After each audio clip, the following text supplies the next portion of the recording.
So this was another drawing that had the sun and had the spheres of angels, or the circles of angels that you're looking from the earth into the sun.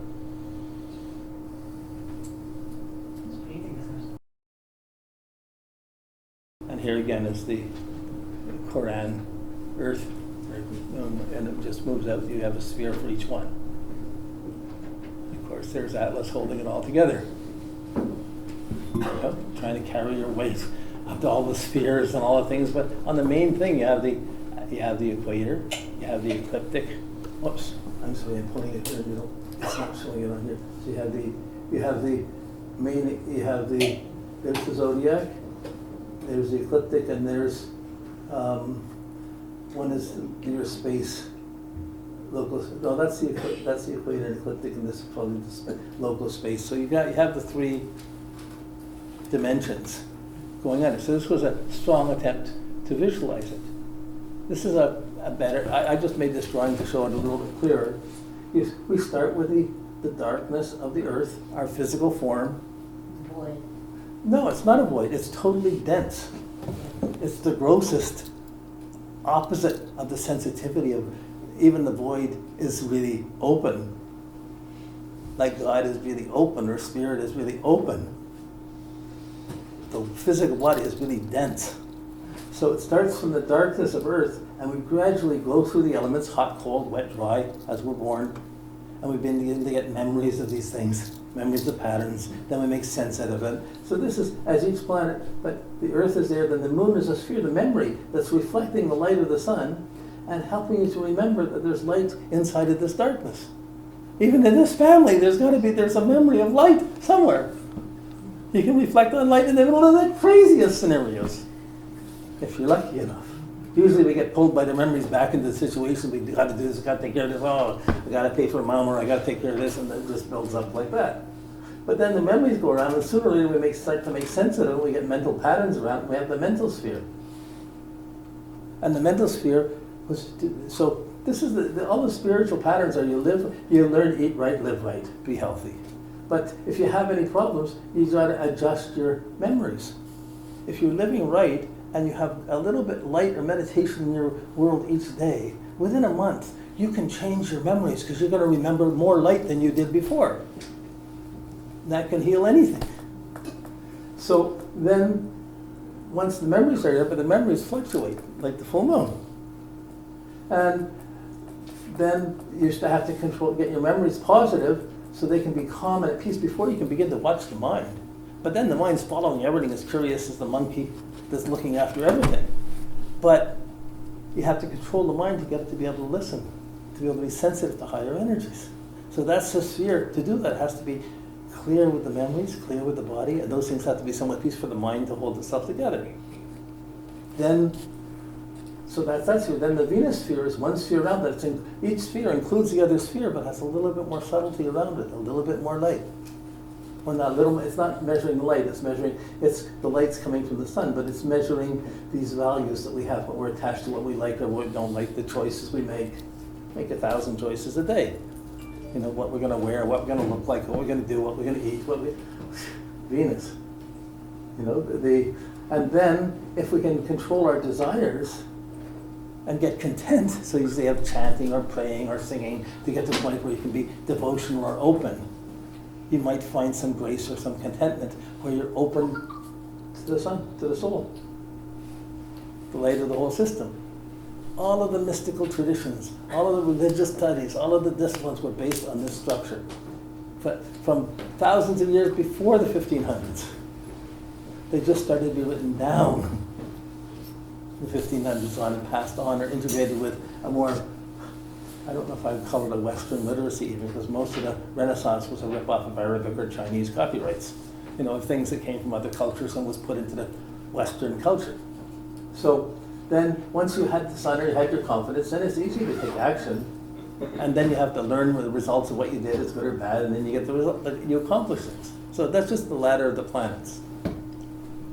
So when they introduced heliocentric, that the world went around the sun, this is instantly a huge challenge. You don't start from the darkness, you don't build up the things. Well, really, all those things still go on, but to think you can start from the sun, from the light, It sets a whole different ladder. It sets a whole different, it challenges the structure of thousands of years. You can't rely on the past, on the traditions of the past or the cultures. You can't rely on the thought forms of the way it was. You can be right in light right away.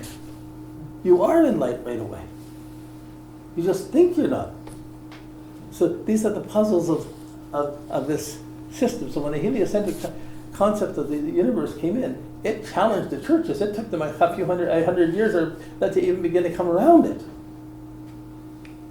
Really, both are going on. The day's going on, the sun's there, it's all going on. It's not really a conflict. It's two different frequencies of textures. So, yeah. That's when astrology and astronomy started to part ways, is it not? Really not then, because astrology and astronomy were interwoven with each other, with science, but it came a little later on as the indoctrination that the church sided up with the science and went against this. It's funny that it even did that. Like, okay, so here's when we have the new cycle with the sun. We have the sun. You start with the light. It radiates out to the Mercury to affect the mind, which radiates out to include a little bit more light in the sphere of the Venus, a little more grace, a little bit more value, a little more beauty. And then it comes to the Earth. This is the symbol I use for Earth. It's Terra, with the moon. Okay. And I twisted the other way, it's the way the moon is, and it's just with something would stand out, not like a letter. But it's a symbol for Earth, your separativeness, your body, your ego, your sense of being separate. And it can be radiated by the sun. Wow. When you look at the sun, you get radiated. If you feel it, it really puts our ego in place. So then, once the ego's in place, then divine action can happen, and a higher understanding can happen, and we can even listen to the gods themselves. Or listen to these frequencies themselves. So this is the left eye and the right eye. If you were going to look at it, it's two different circles.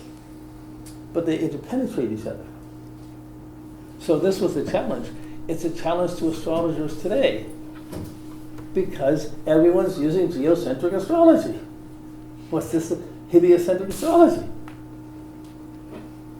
Whoa. Okay.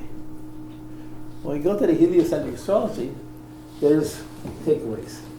No rising or setting of planets, no above or below, no angles, IC, and no houses or house concerns.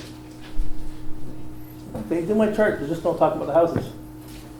Well, if you don't have the time, you can just do the planets and the signs and the aspects. You still have a whole chart to do. But most people think, no, we'll have to make up a time, we'll have to rectify this to make up a time so it fits to the houses, so we can't do this chart.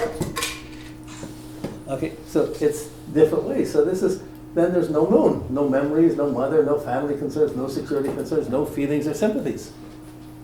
What? I don't think this doesn't feel so good to me. Of course not.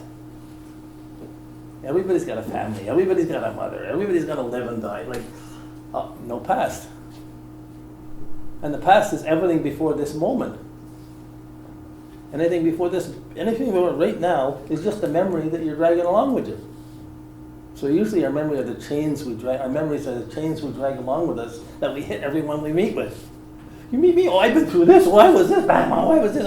And you fill up their memories and their feelings with your experiences, and it's just pollution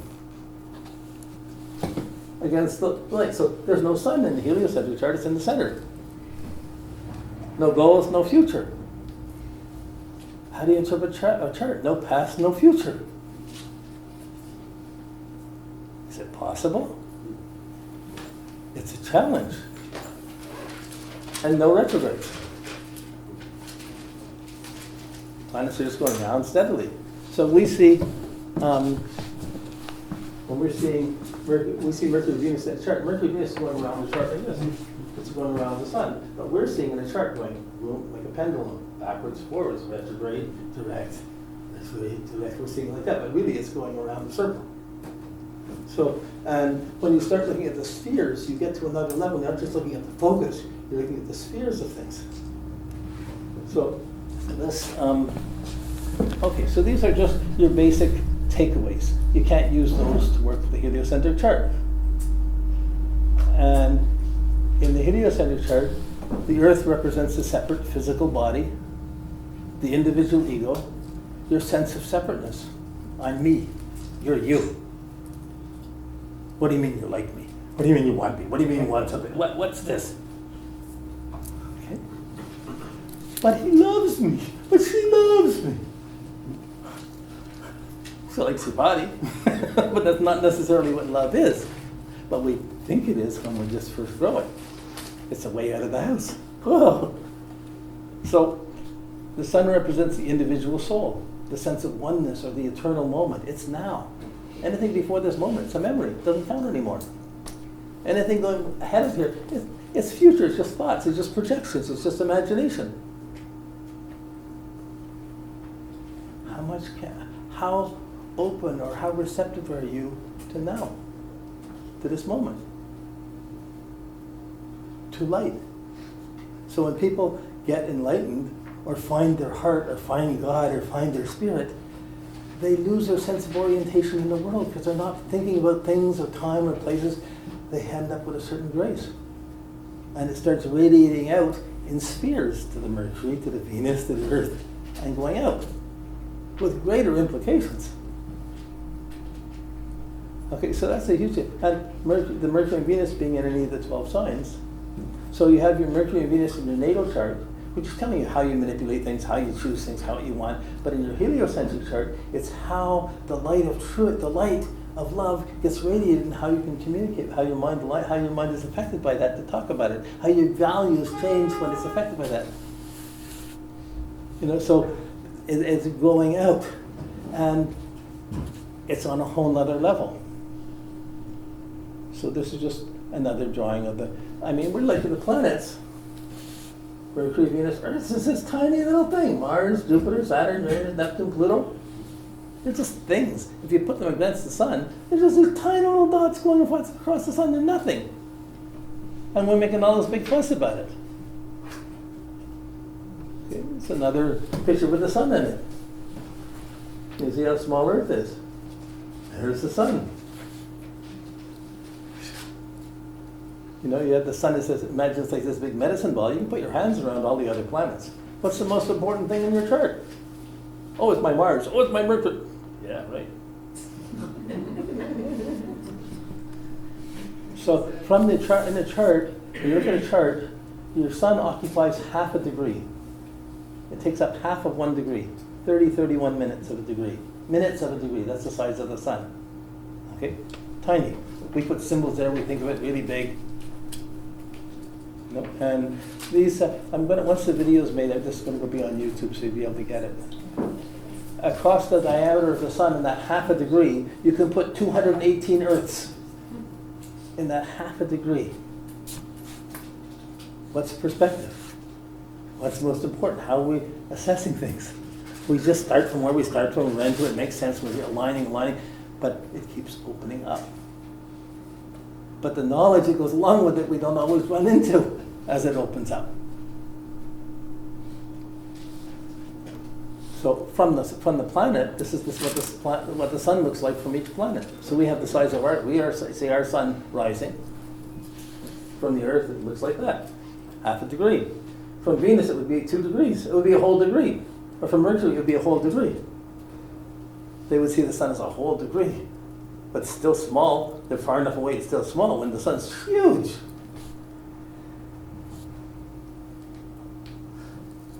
So the concept that the heliocentric chart is a more simplified mode of just a couple planets, they switch over, and there's nothing than just the sun, just what's left. There's a vast universe out there that the heliocentric chart works within.